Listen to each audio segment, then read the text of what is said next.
Alors, on continue avec les cancers. Taroscope de la semaine du 3 au 9 avril. Et on commence tout de suite par les couples. Alors, gardez bien votre discernement. Ça reste vraiment du général. Ça ne pourra pas parler à tout le monde.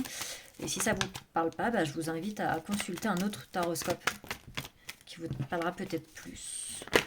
Ou peut-être même la voir votre ascendant. Pourquoi pas. Donc, tout de suite. Alors, les couples. Cette semaine, déjà...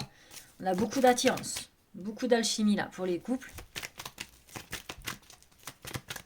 On a quoi d'autre? J'ai toutes les cartes qui se retournent d'un coup, c'est une horreur. On a beaucoup de fidélité, de personnes vraiment loyales l'une envers l'autre.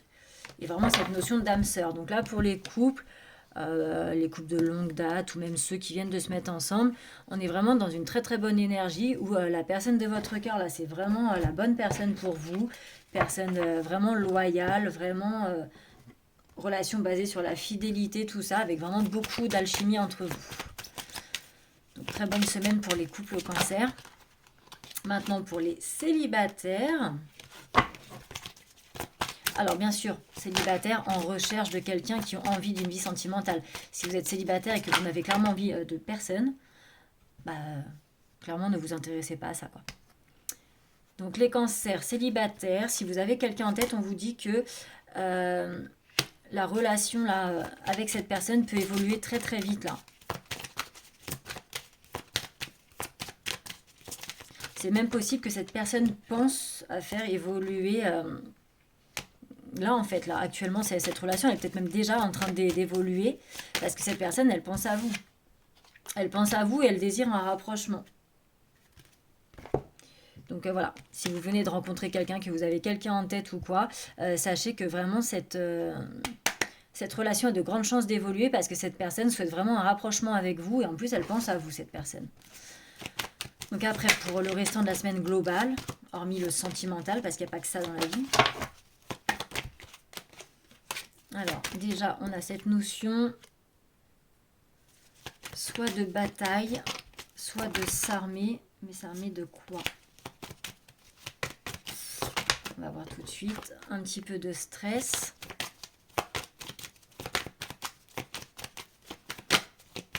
Donc je pense sûrement au niveau professionnel. Vous allez peut-être devoir vous armer de patience ou peut-être batailler avec des collègues sur un projet ou quelque chose qui en plus va vous amener beaucoup de stress. Qu'est-ce qu'on nous dit d'autre? Vous pouvez garder espoir quand même parce que vous avez de grandes chances de remporter la bataille, ce qui va vous procurer un bien-être total. Ouais, donc, pour moi, là, on est plus vraiment sur le plan professionnel. Donc, bon, si vous ne travaillez pas et que vous avez un projet en tête ou quoi, dans tous les cas, on est quand même sur une bataille. Sur aussi un petit peu s'armer de patience. Ça peut être assez compliqué. Il va y avoir pas mal de moments de stress, mais on vous dit vraiment de garder espoir parce qu'au final, vous allez sûrement remporter cette bataille et ça va vraiment vous amener un bien-être fou.